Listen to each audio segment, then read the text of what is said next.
Cette vidéo ne contient aucune information sensible. Elle a été préparée pour la formation seulement. Dans cette deuxième portion, nous allons voir les contraintes des aubes de turbine, les disques de turbine et les aubes fixes. Nous allons voir les moyens que les ingénieurs ont pris pour pallier à ces contraintes. L'environnement des turbines est très hostile aux matériaux qu'on connaît aujourd'hui, dû aux hautes températures, des forces centrifuges, l'environnement corrosif, la pression des gaz chauds et la torsion générée par les forces aérodynamiques. Nous avons vu dans la partie 1 l'effet de la portance et de la torsion sur l'aube, la pression des gaz chauds sur l'intrado, les attaques d'un environnement corrosif. Les aubes de turbine ont une grande dilatation. Et cette dilatation permet au carbone d'aller pénétrer le matériel. Et lorsque la turbine se refroidit, le carbone reste prisonnier dans le matériel, ce qui donne une grande corrosion dans ce matériel-là. Les forces centrifuges, très importantes. Les turbines peuvent tourner jusqu'à 35 000 tours, tout dépendant du diamètre, jusqu'à 55 000 tours pour les petites turbines. Donc, force centrifuge très importante. Et les températures élevées. Aujourd'hui, la température de combustion est aux alentours de 3000 degrés. Certaines turbines peuvent être fabriquées en une pièce et d'autres en plusieurs pièces. Celle du Rolls-Royce 250 est fabriquée d'une seule pièce, c'est-à-dire que les aubes sont machinées directement dans le disque de la turbine.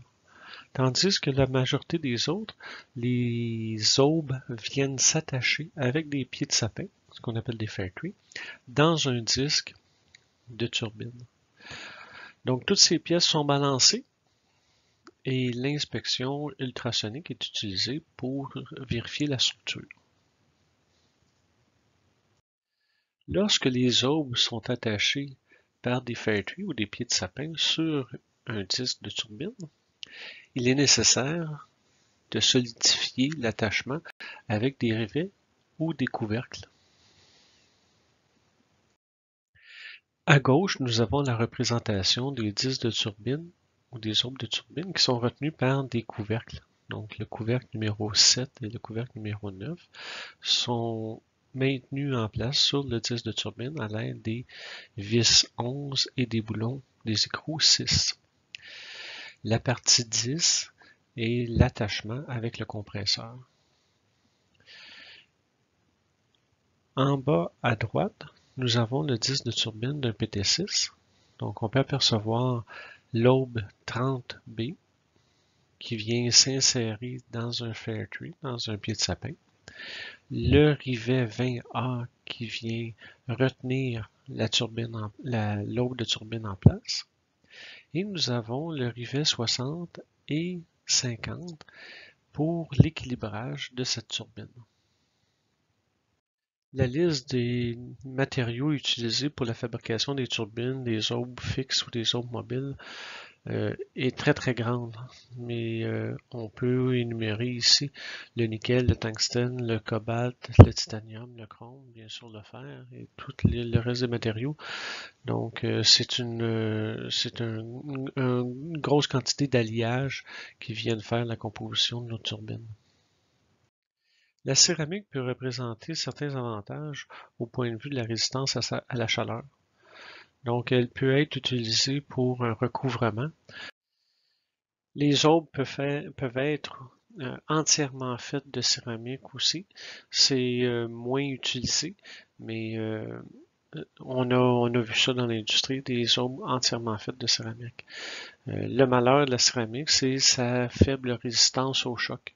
Donc, advenant le cas d'un débris de carbone qui entre en collision avec l'aube, il peut faire beaucoup de dommages. Les aubes ont deux pressions qui s'exercent sur elles. En parlant de pression, c'est les pressions d'air. Donc, il y a du P3 qui passe à l'intérieur des aubes pour le refroidissement et du P4 qui vient de la chambre à combustion qui passe sur l'aube.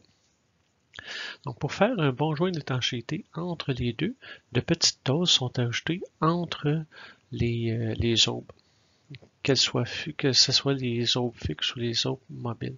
Donc, dans l'image de gauche, nous avons une turbine, donc la partie rotative. On voit bien le disque, les aubes. Le numéro 7 représente les petites tôles.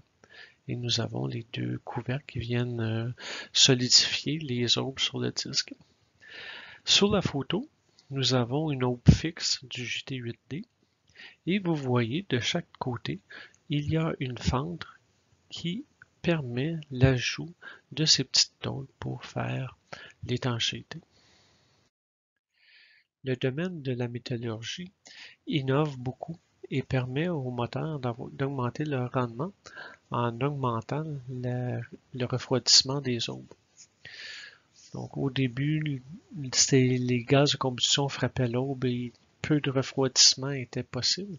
Aujourd'hui, les aubes sont trouées et le refroidissement peut être fait par de l'air qui vient du P3, donc du compresseur, et qui passe à l'intérieur de l'aube.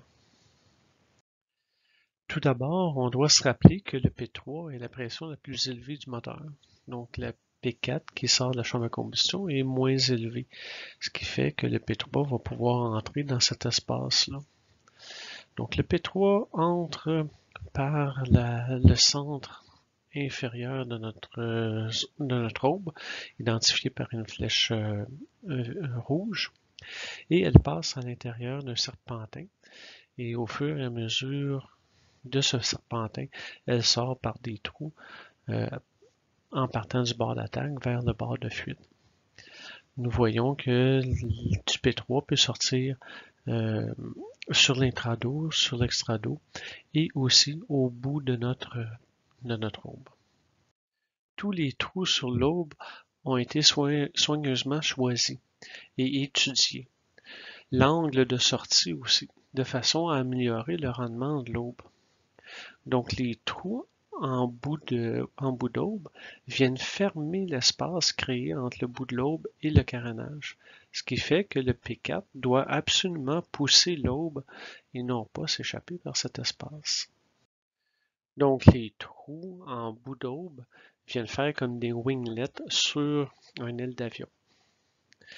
Les trous sur l'intrado, sur l'extrado et sur le bord d'attaque, bord de fuite, font en sorte d'augmenter la vitesse de l'air pour faire tourner notre pale. Soit sur l'extrado, ça fait augmenter la portance, donc l'aube va être tirée, et sur l'intrado, ça vient tout simplement augmenter la couche de refroidissement pour empêcher que les gaz chauds atteignent le matériel.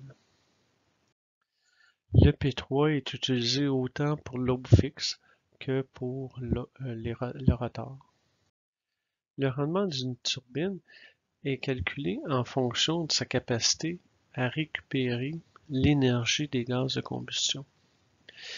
Mais il y a un autre rendement que les consommateurs ou les propriétaires d'avions recherchent, c'est la durée des aubes, la durée des pièces.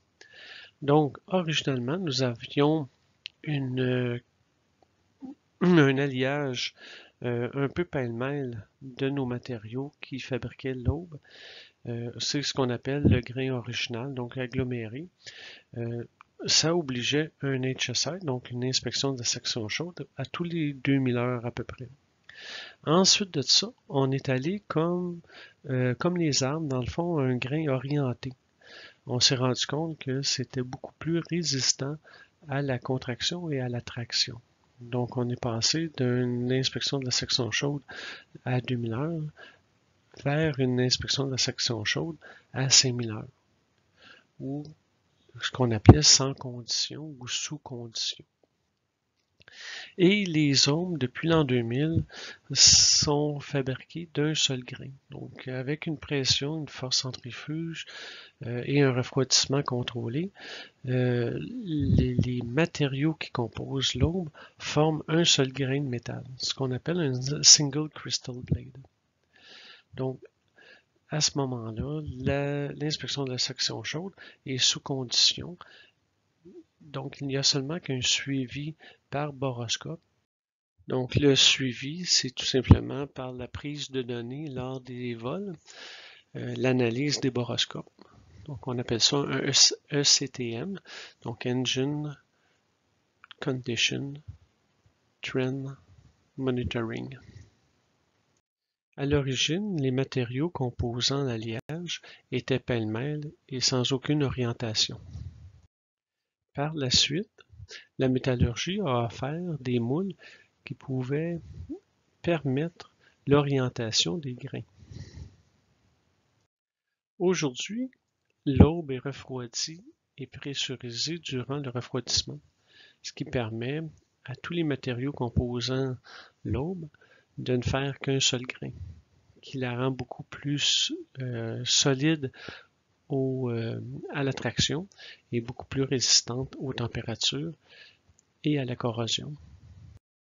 Certaines aubes sont munies d'une couronne pour empêcher que cette aube se torde, due à la pression des gaz de combustion et à la chaleur et à la force centrifuge.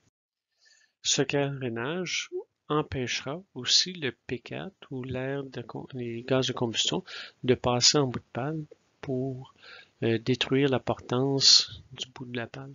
Donc, elles agissent comme une winglet sur l'aile de l'avion.